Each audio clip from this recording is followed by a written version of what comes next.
Miracle on 34th Street, 1947. When authority accidentally confesses.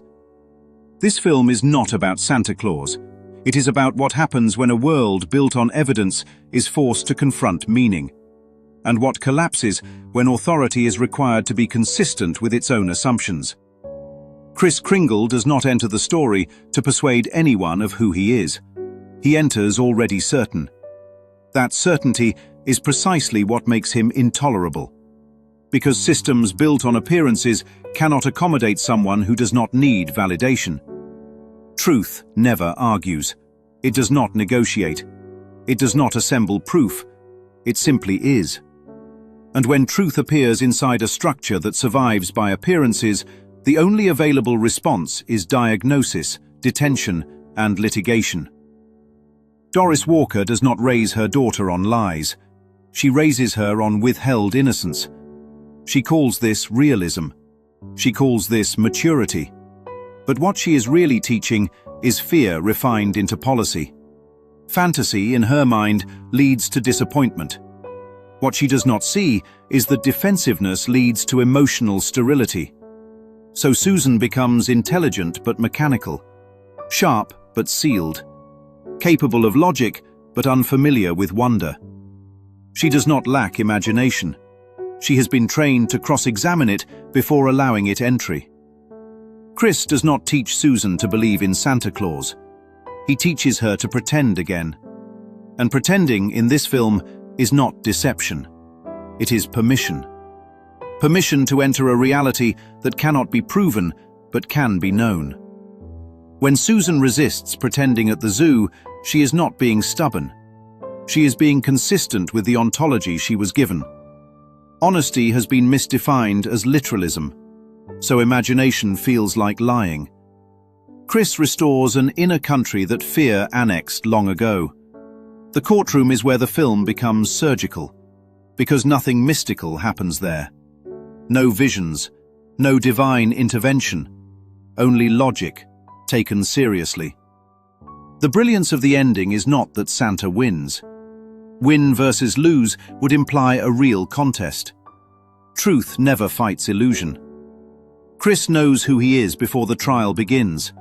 He has an address, a place, a certainty untouched by verdicts. So the trial is not for him, it is for the system. Authority collapses under the influence of its own assumptions. This is the miracle. Nothing new is introduced, nothing external is added. The system is simply required to remain internally consistent.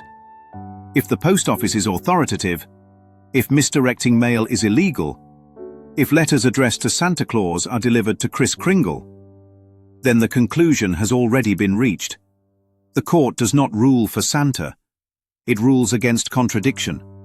Because contradiction at the level of authority is not harmless. It destabilizes trust. It threatens legitimacy.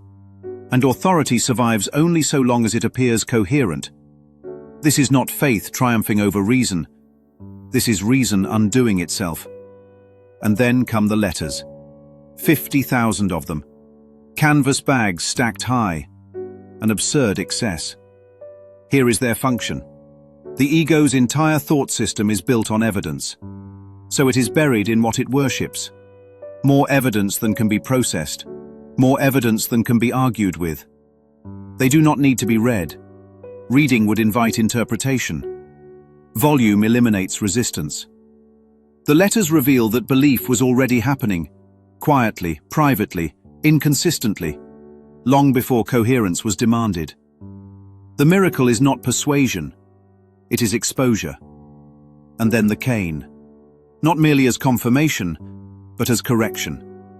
Kris does not need to leave it behind, because proof was never required. The cane performs two functions at once. It leaves a trace of guidance, and it withdraws authorship. Fred Gailey, briefly, begins to believe the miracle was his accomplishment, that he engineered the outcome, that he was the hero of the story. The ego always arrives after the miracle to claim credit, and the cane quietly restores perspective.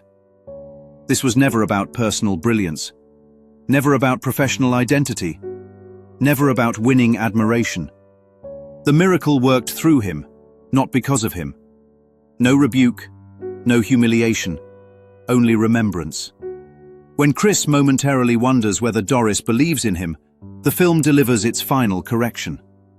Belief that requires witnesses has already been outsourced, and outsourced belief is fragile.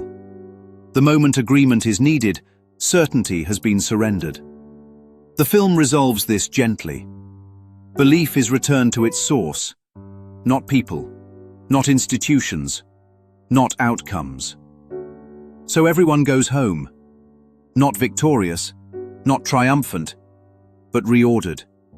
And that is the only kind of miracle that lasts. Reality does not argue. Meaning does not testify. Truth does not seek permission. It waits until the system that denied it can no longer keep its own story straight. That is the miracle on 34th Street.